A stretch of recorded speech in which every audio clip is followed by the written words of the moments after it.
ମା ଆମେ ଆରମ୍ଭ କରିବା ଚିରନ୍ତନୀର ପୃଷ୍ଠା 114। ବିଷୟବସ୍ତୁ ଆଜି ଅଛି କେବେ ଭୟଭୀତ ହୁଅ ନାହିଁ। ଆମେ ପୂର୍ବରୁ ପଢୁଥିଲେ ଭୟ ହଉଛି ଏକ ଅଶୁଦ୍ଧତା, ତାପରେ ଭୟର କାରଣ ବିଷୟରେ ବି ଆମେ ପଢିଥିଲେ। ଆଜି ପଢିବା କେବେ ବି ଭୟଭୀତ ହୁଅ ନାହିଁ। ମା ଲେଖୁଛନ୍ତି, ତୁମ ଆଖି ଆଗରେ ଯେତେ ଭୟଙ୍କର କୁତ୍ସିତ କଥା ପଡୁନା କାହିଁକି, କେବେ ବି ଭୟଭୀତ ହୁଅ ନାହିଁ।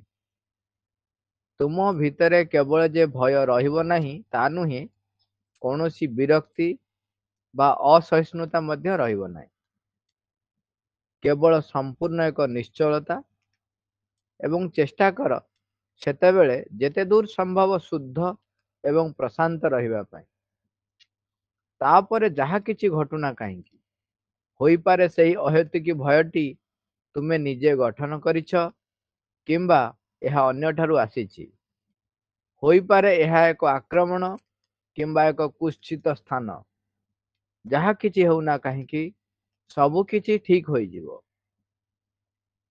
କିନ୍ତୁ ସର୍ବୋପରି ତୁମକୁ ସବୁବେଳେ ନିଶ୍ଚଳ ଓ ପ୍ରଶାନ୍ତ ରହିବାକୁ ପଡିବ ଏବଂ ସବୁ ପ୍ରକାର ସମ୍ଭାବ୍ୟ ଭୟ ଠାରୁ ସୁରକ୍ଷିତ ରହିବାକୁ ପଡିବ।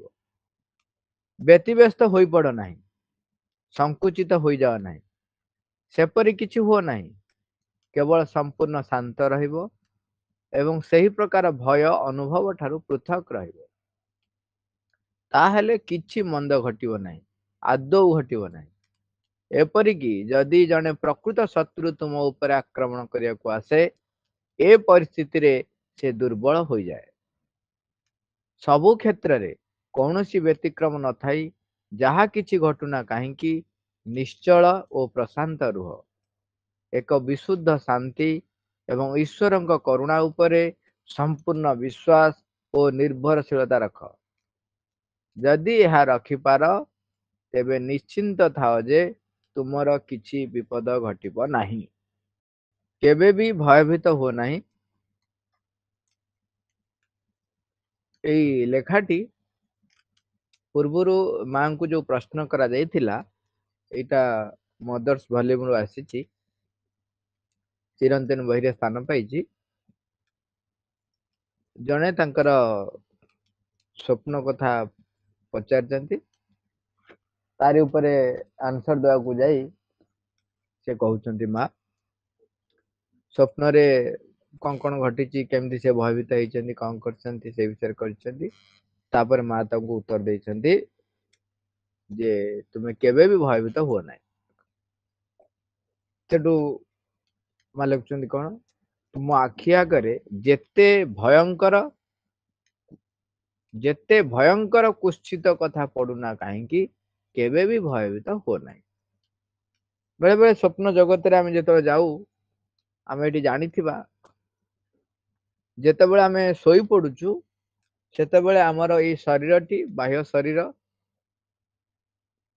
କିଛି ଆଉ କାମ ଧନ୍ଦା ନ କରି ନିଷ୍କ୍ରିୟ ଭାବରେ ବିଛଣା ଉପରେ ପଡି ରହୁଛି। ଆମେ ଭାବୁ ଯେ ଆମର ଅନ୍ୟ ସବୁ ସତ୍ତା ବୋଧେ ଶୋଇପଡିଲେ, ପ୍ରକୃତରେ ଆଉ ସମସ୍ତେ ସେତେବେଳେ ବି ଆକ୍ଟିଭ ଥାନ୍ତି। Physical vital, physical mental, vital vital, vital physical, vital mental, mental vital, mental physical, mental mental, ଇଏ ସମସ୍ତେ ଯଦି ଆମେ ତାକୁ ଖାଲି ବାହାରୁ କହିବା, ଆମର ସବଟଲ ଫିଜିକାଲ ଆଉ ଆମର ଭାଇଟାଲ, ଆମର ମେଣ୍ଟାଲ, ଇଏ ସମସ୍ତେ ଶରୀରକୁ ଛାଡି ସେମାନେ ତାଙ୍କର ଯୋଉ ସୂକ୍ଷ୍ମ ଜଗତରେ ସେମାନେ ସମସ୍ତେ ଯାଇ ବୁଲାବୁଲି କରନ୍ତି। ଆମେ ଜାଗ୍ରତ ଥିବା ବେଳେ ସେମାନେ ବି ବୁଲାବୁଲି କରୁଥିବେ, କିନ୍ତୁ ଆମେ ଯେହେତୁ ଜାଗ୍ରତ ଚେତନାରେ ରହୁଛୁ, ବାହାର କୋଉଠି କଣ ରହୁଛୁ, ତେଣୁ ସେମାନେ ପ୍ରାୟତଃ ଆରି ଉପରେ, ବାହାରର ଜିନିଷ ଉପରେ କନସେନଟ୍ରେଟେଡ ଥାଏ। ଯେତେବେଳେ ଆମେ ଶୋଇ ପଡୁଛୁ, ଆମ ପାଖରେ ଅନ୍ୟ ବାହ୍ୟ କାମ ନାହିଁ, ସେତେବେଳେ ସେମାନେ ଶିଶୁ ଜଗତରେ ବୁଲନ୍ତି।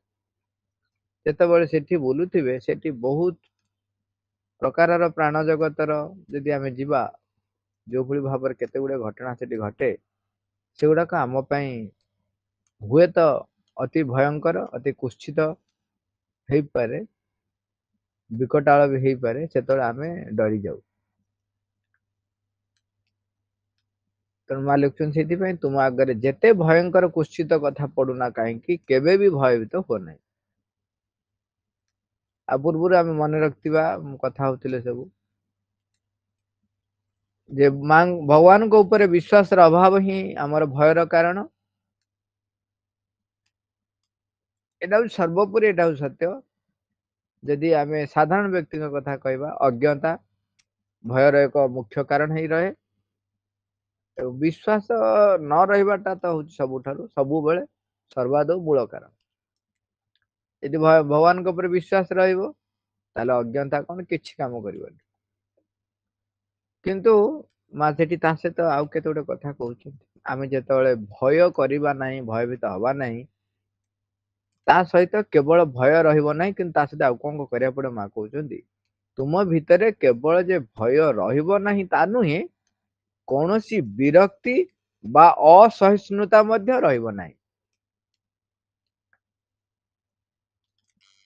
କୌଣସି ଗୋଟେ କୁଶ୍ଚିତ କଥାଟା ଯେତେବେଳେ ଦେଖୁଥିବେ ଆମେ ଡରିଯିବା, କିମ୍ବା ତାକୁ ଦେଖିକି ଆମ ଭିତରେ ବିରକ୍ତି ଭାବ ଆସେ। ଯଦି ଆମେ ବାହାରକୁ ବି ଦେଖିବା, ବାହାରର ଜୀବନର ଅନ୍ୟାନ୍ୟ କାର୍ଯ୍ୟକ୍ରମ ବେଳେ କୌଣସି ଗୋଟେ ଘଟଣାକୁ ଦେଖି ଆମ ଭିତରେ ବିରକ୍ତି ବା ଅସହିଷ୍ଣୁତା ଯେମିତି ରହିବ ନାହିଁ, ମା ସେଥିପ୍ରତି ଆମକୁ ସଚେତନ କରିଦେବ। କାହିଁକି କାହିଁକି ସେଇଠି ଆଉ ଅନେକ ଜାଗାରେ ଆଲୋଚନାରେ ମା ତାକୁ ଉତ୍ତରେ ବଢିଆ ଭାବରେ କହୁଛନ୍ତି। ତମେ ଯେତେବେଳେ କୌଣସି ଭୟଙ୍କର କୁଶ୍ଚିତ କଥା ଦେଖୁଛ ବା କୌଣସି ଗୋଟେ ଘଟଣା ଦେଖୁଛ ଯୋଉଥିରେ ତୁମେ ବିରକ୍ତି ବା ଅସହିଷ୍ଣୁତା ପରିପ୍ରକାଶ କରୁଛ, ତୁମର ସେଇ ବିରକ୍ତି ଆଉ ଅସହିଷ୍ଣୁତା ଭାବଟା ରିଟର୍ଣ କରି ତମ ପାଖକୁ ଆସି ପହଞ୍ଚେ ଏବଂ ତମକୁ ଆହୁରି ଅଧିକ ସେଠି ବିଚଳିତ କରି ପକେଇବ, ଅଧିକ ବିରକ୍ତି କରିଦବ, ଅଧିକ ତୁମକୁ ଭୟଭୀତ କରିବାରେ ସାହାଯ୍ୟ କରିବ, ତୁମର ସାମର୍ଥ୍ୟକୁ କମେଇବାରେ ସାହାଯ୍ୟ କରିବ। ମାନେ ଯେମିତି କୁହନ୍ତି କାନ୍ଥରେ ବାଜିକିରି ରିଟର୍ଣ କଲା ଭଳିଆ ତମ ପାଖରେ ସେଟା ଆସି ପଡିବ। ତାପର ଲାଇନ ଟା ବହୁତ ମାନେ ଆମକୁ ଗୋଟିଏ ବୁଝିବାକୁ ପଡିବ। ଲେଖୁଛନ୍ତି ମା, କେବଳ ସମ୍ପୂର୍ଣ୍ଣ ଏକ ନିଶ୍ଚଳତା ଏବଂ ଚେଷ୍ଟା କର ସେତେବେଳେ ଯେତେ ଦୂର ସମ୍ଭବ ଶୁଦ୍ଧ ଏବଂ ପ୍ରଶାନ୍ତ ରହିବା ପାଇଁ। କଣ ହୁଏ ଦେଖନ୍ତୁ, ଆମର ମନ ସିଏ ପ୍ରତ୍ୟେକ ଘଟଣାକୁ ଆନାଲିସିସ୍ କରେ, ଯୋଉ ଘଟଣା ଯାହା ଦେଖିଛି ତାର ଜ୍ଞାନ ବା ତାର ଅଭିଜ୍ଞତା, ତାର ଅନୁଭବକୁ ନେଇ ସିଏ ଗୋଟେ ଫର୍ମେସନ କରେ। ଅନେକ ସମୟ ସେ ଆମେ ଦେଖିଥିବା, ମନେ କରାଯାଉ ଜଣେ ଦୂରରୁ ଥାଇ ଆପଣଙ୍କୁ ଫୋନରେ କହିଲା ଏଇଟା ହେଇଛି ବା ସେଇଟା ହେଇଛି, ଭଲ ଘଟଣା ହଉ କିମ୍ବା କୌଣସି ଏକ ଦୁଃଖଦ ଘଟଣା ବା ଆକ୍ସିଡେଣ୍ଟ ଭଳିଆ କିଛି ଘଟଣା ବି ହଉ, ଆମେ ତାକୁ କଣ କରୁ, ଇମାଜିନ କରୁ କଣ କଣ ହେଇଥିବ, କୋଉ ଭଳିଆ ହେଇଥିବ। ତେଣୁ ଏଇଟା ମାଇଣ୍ଡର ଗୋଟେ କ୍ୱାଲିଟି। ସିଏ ନିଜେ ତାର ସାମର୍ଥ୍ୟ ଯେତିକି ସେତିକି ଅନୁସାରେ ସିଏ ଗୋଟେ ରୂପ ତିଆରି କରେ ବା ଗୋଟେ ବେଳେବେଳେ ଡ୍ରାମା ତିଆରି କରେ। ଯୋଉମାନେ ଟିକେ ମେଣ୍ଟାଲ ବା ମେଣ୍ଟାଲି ଡେଭଲପ ହେଇଥିବେ, ସେମାନେ ଯେତେବେଳେ ସ୍ୱପ୍ନ ଦେଖୁଥିବେ, ତାଙ୍କ ଜାଗ୍ରତ ଚେତନାରେ ଥିବା ବେଳେ ଯୋଉ ଯୋଉ ଘଟଣା ଗୁଡିକ ସିଏ ଦେଖୁଛନ୍ତି ଏବଂ ତା ଭିତରେ ନିଜେ ଗୋଟେ ଭାବୁଛନ୍ତି ଏଇଟା ଏମିତିଆ ହେଇଥିଲେ ହେଇଥାନ୍ତା, ସେଟା ଏମିତିଆ ହେଇଥିଲେ ହେଇଥାନ୍ତା, ଯେତେବେଳେ ସେମାନେ ବିଶ୍ରାମ ନିଅନ୍ତି ସେତେବେଳେ ଏଇ ଯୋଉ ଘଟଣା ଗୁଡିକ ସେ ଦେଖିଥିଲା ତାକୁ ତାଙ୍କର ମେଣ୍ଟାଲ ବିଙ୍ଗସ କଣ କରେ, ଯୋଉମାନଙ୍କ ଟିକେ ଡେଭଲପ ହେଇଯାଇଥାଏ, ସିଏ ତାକୁ ଗୋଟେ ସୁନ୍ଦର ଫର୍ମେସନରେ ଦେଇ, ଗୋଟେ ରୂପ ଦେଇ ଗୋଟେ ଡ୍ରାମାଟାଇଜ କଲା ଭଳିଆ ତା ପାଖରେ ଆଣିକି ଥୋଇଦିଏ। ତେଣୁ ସିଏ ଯେତେବେଳେ ସ୍ୱପ୍ନ ଶୋଇଛି, ସେତେବେଳେ ମନର ସେଇ ଜଗତରେ ତାର ତିଆରି ହୋଇଥିବା କ୍ୟାରେକ୍ଟର କୁ ନେଇକିରି ଗୋଟେ ପ୍ଲେ ସେ ଦେଖେ।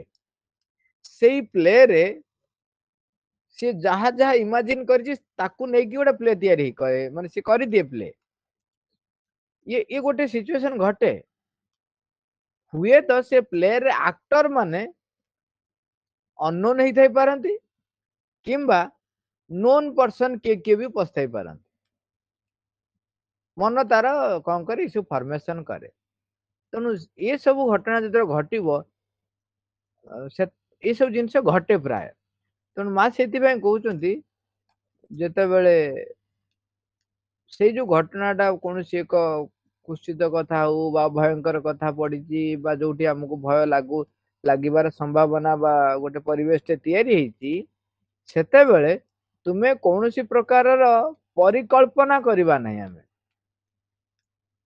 ताकू नेइकरी एस्टिमेशन जेमति कला भलिया करिवे नहीं एवं ताकू देखिकी कहले तो विरक्ति हबनी असहिष्णु हबनी सेतिबे कहउछ जेते दूर संभव शुद्ध एवं प्रशांत रहइबो हमर प्रत्येक जिनिस रे हमर से गोटा मजा कथा कहआ जाय जानछन्ती जे जेते लोक सेते डाक्टर कौन ना कहार जदि केबे किछि हेई जाइछि बोली से कहे ता चतुर्पार्श्व रे जे भी सुनिबो से ताकू निश्चय गोटा सजेशन दबो एटा खाइदनु भलो होइजिवो सब गोटे गोटे डाक्टर तेणु आमे सांगे सांगे जे कौन सी घटना को नहीं निजर मतामत दबा रे आमे मनुष्य जो माने सब सिद्धहस्त तेणु से समय रे पूर्ण निश्चलता कौन सी प्रकार प्रतिक्रिया नथिबो कौन सी प्रकार तर्जमा करी गोटे सिद्धांत रे उपनीत हो नथिबो चिंता करू नथिबो भावना कल्पना भितर नथिबो संपूर्ण निश्चलता अवस्था जदि रहिबो ताहले हमर चेतनार अग्रगति बहुत हबो एवं जो घटनाटी आम पाखरे घटुतिला सी अंतर्हित हो जीवो दुर्बल हो जीवो ए शुद्ध कथा नै कि मु इंग्रजी मेसेज टी मांकर आनी छी when action is initiated by the divine will it is pure जेतेबेले आमे कोनोसी कार्य करूछंती यदि ताहा केवल भगवत संकल्प नहीं कार्यटी हेइछि भगवत संकल्प रु कार्यटी आरंभ हेइछि ताहाले से कार्यटी शुद्ध रहे ता माने आमे जेतेबेले जो समय रे बे शुद्धर संज्ञा को नै कि हमर केमति आउ डाउट जेमति न रुए गोटे लाइन रे सब अर्थ बुझाई देला कौन ता माने जदि से समय रे आमे निजे अभिज्ञता रु किछि भाबुचंती ता माने आमे शुद्ध नु अभिज्ञता नै हाँ से ठीक ही आमे कहंती ना जदि एया हैला ताले एया निश्चय हबो ए पिलाटा एमती करूची माने हेई जीव या हबो इत्यादि इत्यादि जेतेबेले जो घटना हो हमर गोटे एमतिया करछ माने या हबो सेमतिया करछ माने से पिला ए भलिया मु एमतिया करछ माने मोर या हबो एई सब जो परिकल्पना ता पाखु सब थाए को उद्देश्य रे कोन करछ ए सब जिंस जेतो रहिछि ता माने आमे सेपतो शुद्ध होई पारु ना केवल दिव्य संकल्प रु जदि कार्यटी आरंभ हुए ताहले इट इज प्योर नचे मनरु प्राणरु शरीर कौन चेतनार स्तर रु जदि आरंभ है ताहले सेटा साधारणतः शुद्ध नुह तो शुद्ध रहबा कथा यदि आमे एठी देखिबा एठी मूलतः कुआ होची जे जेपरि अन्य कोनोसी चिंता अन्य कोनोसी रुचि जे कोनोसी प्रकार जुक्ति तर्क जेपरि सेतेबेले हमकु कबलित न करे प्योर रहिबो आउ काम एंड क्वाइट संपूर्ण निश्चलता साइलेंस पूरा साइलेंस रही पले बहुत बड़ कथा मांकर आ गोटे मेसेज होची if you want to keep your happiness intact and pure if you want to keep our happiness intact and pure we must do our best not to attract upon it the attention of unfriendly thoughts जदि आमे शुद्ध रहिया को चाहूछु एवं खुशी रहिया को चाहूछु ताहा हम पाखरे चिर माने रहू अवस्थित हेक रहू चली न जाऊ ताहले ଅନଫ୍ରେଣ୍ଡଲି ଥଟ୍ କୁ ଆଲାଉ କର ନାହିଁ, ତାକୁ ଆସିବା ପାଇଁ ଆଟ୍ରାକ୍ଟ କର ନାହିଁ, ମାନେ ଡାକ ନାହିଁ। ତାମାନେ ଏମିତି କିଛି ଆମେ କରିବା ନାହିଁ ଯାହା ଫଳରେ ଅନଫ୍ରେଣ୍ଡଲି ଥଟ୍ ଆସି ପହଞ୍ଚିବ। ଯଦି ଅନଫ୍ରେଣ୍ଡଲି ଥଟ୍ କୁ ଆମେ ଆଲାଉ ନ କଲେ ତାହେଲେ ଶୁଦ୍ଧ ରହିବ। କିନ୍ତୁ ଏଠି ଯୋଉ ମେସେଜ ଟି ଉପରେ କୁହାଯାଉଛି କେବଳ ଅନଫ୍ରେଣ୍ଡଲି ଥଟ୍ ନୁହଁ, କୌଣସି ପ୍ରକାରର ଚିନ୍ତା ଭିତରକୁ ନ ବୁଡି, କୌଣସି ପ୍ରକାର କଳ୍ପନା ଭିତରକୁ ନ ବୁଡି ଆମେ ଯଦି ପ୍ରଶାନ୍ତ ରହିବା ତାହେଲେ ଏ ଆମ ପାଇଁ ଗୋଟେ ବିରାଟ ଏକ ପଦକ୍ଷେପ ହବ, ଭୟ ଉପରେ ଗୋଟେ ବିଜୟ ହାସଲ ହବ। ମା ସେଥିପାଇଁ କହୁଛି ଯଦି ଏହା କର ତେବେ ଦେଖ ଯାହା କିଛି ହଉଥା ନା କାହିଁ ସବୁ କିଛି ଠିକ ହେଇଯିବ। ଯାହା କିଛି ଘଟଣା କାହିଁକି କଣ ଲେଖିଲେ ଦେଖ ସବୁ କିଛି ଠିକ ହେଇଯିବ।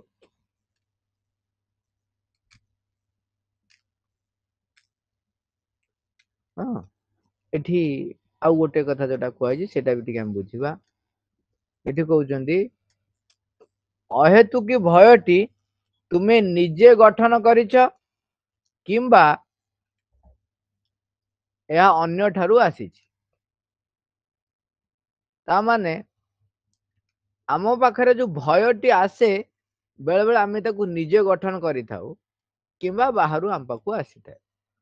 ବର୍ତ୍ତମାନ ଯୋଉ ବିଷୟରେ ଆମେ ପୂର୍ବରୁ ଅଲରେଡି କଥା ହେଲେ ଏ ବିଷୟରେ ବି ଆଲୋଚନା ହେଇଯାଇଛି। ଯେହେତୁ ଆମେ ନିଜେ ଫର୍ମେସନ କରୁ, ଅନେକ ସମୟରେ ଆମେ ନିଜେ ଇମାଜିନ କରୁ ଏହା ହବ, ଯାହା ଏହା କଲୁ ନିଶ୍ଚୟ ଏହା ହବ। ଯେମିତି କଥାରେ କହନ୍ତି ଓଦା ହେଲୁ ବର୍ଷାରେ ଓଦା ହଉଛୁ ଜ୍ୱର ନିଶ୍ଚୟ ହବ। ମୁଁ ତ ତାକୁ ଆମେ ଆଉ ଗୋଟେ ମଜା କଥା କହନ୍ତି ଆଜି ଦିନ ମାନ ହସିଛୁ, ଏତେ ଜୋର ହସୁଛୁ ଯେ ରହିଥା କାନ୍ଦିବୁ କାନ୍ଦିବୁ, ତେଣୁ ଆମେ କଣ କରୁ ନିଜକୁ ନିଜେ ପିଟି ହେଇ ପଡୁ। ତେଣୁ ଆମେ ବେଳେ ବେଳେ ନିଜେ କ୍ରିଏଟ କରୁ ଭୟକୁ, କିମ୍ବା ଏହା ଅନ୍ୟଠାରୁ ଆସିଥାଇପାରେ। କିଏ ଆମକୁ ଭୟଭୀତ କରିବା ପାଇଁ କିଛି ଘଟଣା କରୁଛି, କିଛି କଥା କହୁଛି। ଯେତେବେଳେ ଆମେ ସୂକ୍ଷ୍ମ ଜଗତକୁ ଯାଉଛେ ସେତେବେଳେ ଅନ୍ୟ କୌଣସି ବିଙ୍ଗସ୍ ମାନେ ମଧ୍ୟ ଆମକୁ ଆଟାକ କରିପାରନ୍ତି। ତେଣୁ ଏହା ହୋଇପାରେ ଏକ ଆକ୍ରମଣ, ହୋଇପାରେ ଏକ କୋଉଠୁ ବାହାରୁ ଆସିଛି, କିମ୍ବା ଆମେ ନିଜେ ତିଆରି କରିଛୁ। ଯାହା ବି ହଉନା କାହିଁକି ଯଦି ଆମେ ଶାନ୍ତ ନିଶ୍ଚଳ ରହିଲେ, ଯଦି ଆମେ ଶୁଦ୍ଧ ରହିଲେ ତେବେ ସବୁ କିଛି ଠିକ ହେଇଯିବ, ସବୁ ପ୍ରକାର ଭୟ ଠାରୁ ସୁରକ୍ଷିତ ରହିବ। ସେଥିପାଇଁ ଲେଖୁଛନ୍ତି ସର୍ବୋପରି ତୁମକୁ ସବୁବେଳେ ନିଶ୍ଚଳ ଓ ପ୍ରଶାନ୍ତ ରହିବାକୁ ପଡିବ, ସବୁ ପ୍ରକାର ସମ୍ଭାବ୍ୟ ଭୟ ଠାରୁ ସୁରକ୍ଷିତ ରହିବାକୁ ପଡିବ। କାହିଁକିନା ଆମର ରୂପାନ୍ତର ହଉଛି ଯେହେତୁ ଆମର ଲକ୍ଷ୍ୟ, ରୂପାନ୍ତର ପାଇଁ ଅନେକ କାମ କରିବାକୁ ରହିଛି। ତେଣୁ ଏଇ ସାମାନ୍ୟ ସାମାନ୍ୟ କଥାରେ ଭୟଭୀତ ହେଇକି ବ୍ୟତିବ୍ୟସ୍ତ ହେଇ ପଡିଲେ କେମିତି ହବ? ସେଥିପାଇଁ ମା ଲେଖୁଛନ୍ତି ବ୍ୟତିବ୍ୟସ୍ତ ହୋଇପଡ ନାହିଁ, ସଂକୁଚିତ ହୋଇଯାଅ ନାହିଁ, ସେପରି କିଛି ହୁଅ ନାହିଁ, କେବଳ ସମ୍ପୂର୍ଣ୍ଣ ଶାନ୍ତ ରହିବ ଏବଂ ସେହି ପ୍ରକାର ଭୟ ଅନୁଭବ ଠାରୁ ପୃଥକ ରହିବ। ତାହେଲେ କିଛି ମନ୍ଦ ଘଟିବ ନାହିଁ, ଆଦୌ ଘଟିବ ନାହିଁ। ଆ ପୂର୍ବରୁ ଯୋଉ କଥା ହେଲେ ଆମେ ଯୋଉ ପ୍ରକାର ଆଣ୍ଟିସିପେଟ କରୁ, ଇମାଜିନ କରୁ, ସେଇଟା ବିରକ୍ତ ହଉ, ଅସହିଷ୍ଣୁ ହେଇଯାଉ, ସେତେବେଳେ ସେଇଟା ଆମ ଆଡକୁ ନିଜେ ବୁମେରାଙ୍ଗ ଭଳିଆ ଫେରି ଆସି ଆମକୁ ଆହୁରି ଅଧିକ ମନ୍ଦ ଅବସ୍ଥାକୁ ନେଇଯାଏ। ତେଣୁ ଯଦି ସମ୍ପୂର୍ଣ୍ଣ ଶାନ୍ତ ରହିବ ଏବଂ ସେଇ ଭୟ ଅନୁଭବ ଠାରୁ ନିଜକୁ ପୃଥକ ରଖିବ, ତାହେଲେ ମନ୍ଦ କିଛି ଘଟିବ ନାହିଁ, ଆଦୌ ଘଟିବ ନାହିଁ। ପର ଲାଇନ ଟା ଇମ୍ପୋର୍ଟାଣ୍ଟ, ବଢିଆ ଲାଇନ ଟା।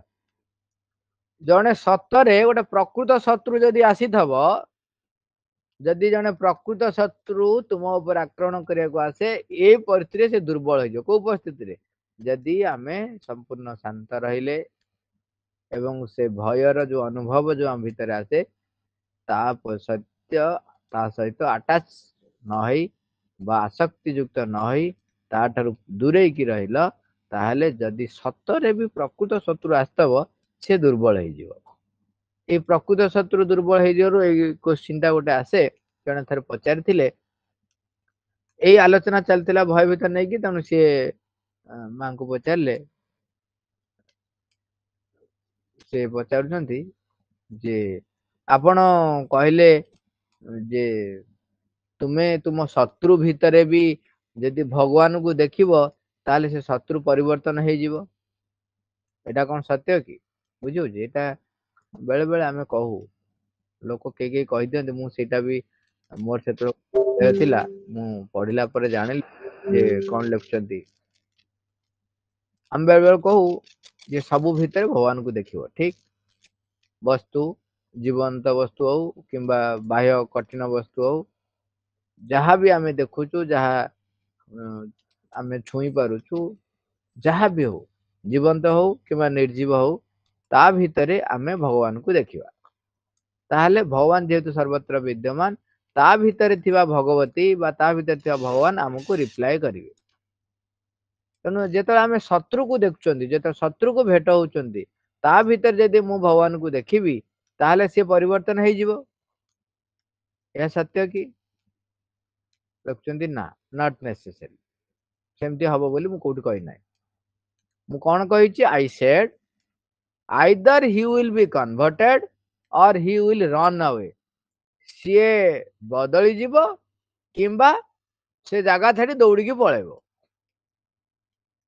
से ता भीतर तमे जे देखुच बोली से कन्वर्टेड हेई जीवो सेमती सब बेले नुह से हेई पारे बदल जाई पारे तुमर आमर जदि सेतिकी सामर्थ्य थिबो तबे से प्रभाव पकई परिबो से प्रश्नटी काहेकि पचारले आमे मन पकेइबा गोटे घटना वर्णना हेतिला जे माँ जाउचंदी नहीं माँ वर्णना करचंदी जने से बोधिसत्व कहानी रू वर्णना हेतिला जे से जाउचंदी बाटरे तांकर ध्यान करबा समय हे गला से ध्यानस्थ हो जाइछन मां करे भी कहानी अछि घटनाटी भी अछि सेठी बाघ आसी ठिया ହେଇଛି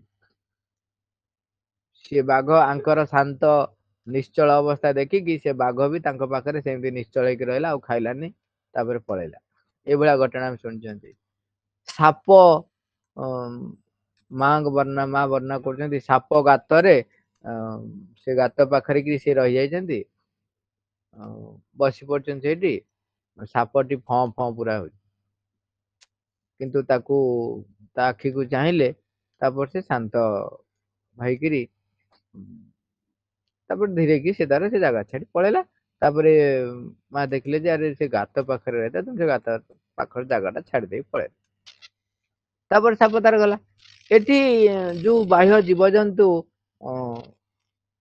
ସେ ଯଦି ତୁମେ ଶାନ୍ତ ନିଶ୍ଚଳ ଅବସ୍ଥା ରହିଲ ତାଙ୍କ ଭିତରେ ଯଦି ଭଗବାନଙ୍କୁ ଦେଖିଲ ସେ ହୁଏତ ବଦଳି ଯାଇ ପାରନ୍ତି କିନ୍ତୁ ତୁମ ଶତ୍ରୁ କଥା ଯେତେବେଳେ ଆସୁଛି ସେ ବଦଳିବ କି ନ ବଦଳିବ ତୁମର ସାମର୍ଥ୍ୟ ଉପରେ ଡିପେଣ୍ଡ କରେ ନିଶ୍ଚୟ ଭଗବାନଙ୍କ ସହିତ ଆମର ସମ୍ପର୍କ କେତେ ରହିଛି ପ୍ରହ୍ଲାଦଙ୍କ ଭଳିଆ କେସ୍ ଟା ଦେଖୁନାହାନ୍ତି ପ୍ରହ୍ଲାଦ ଯୋଉଠି ହରିଙ୍କର ଭକ୍ତ ଥିଲେ ତାଙ୍କ ବାପା ତ କିଛି ବି ପରିବର୍ତ୍ତନ ହେଲା ନାହିଁ ସେ ତ ସବୁ ଜାଗାରେ ହରିଙ୍କୁ ଦେଖୁଥିଲେ ତେଣୁ ପରିବର୍ତ୍ତନ ହେଇଯାଇ ପାରନ୍ତି କିମ୍ବା ଯଦି ଆମେ ତା ଭିତରେ ଭଗବାନଙ୍କୁ ଦେଖିଲେ ଏବଂ ଶାନ୍ତ ରହିଲେ ଏବଂ କୌଣସି ପ୍ରକାରର ପ୍ରତିକ୍ରିୟା ଆମ ଭିତରୁ ବାହାରିଲା ନାହିଁ ତାହେଲେ ସିଏ ଜାଗା ଛାଡି ପଳେଇବ ଆଉ ସେ ରହିପାରିବନି ଆମର ଏ ଯୋଉ ପ୍ରଭାବରେ I didn't say he is always converted.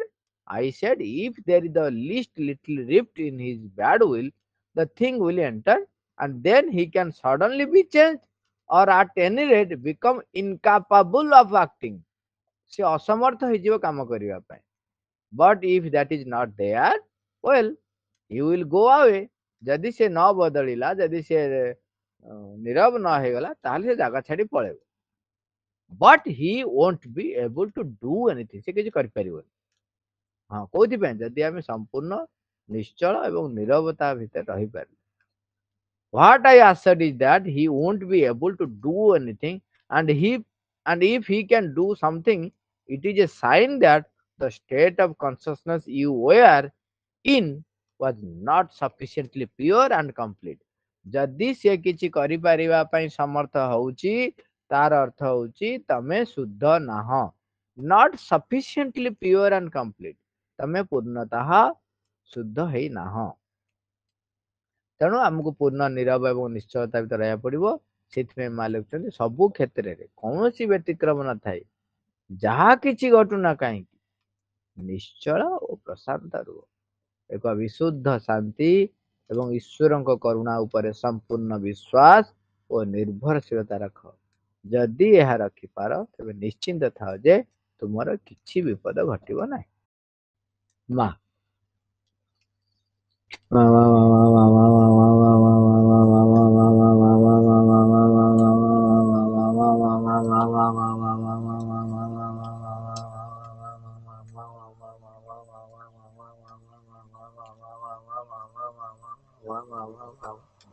Ma, thank you, Elizabeth.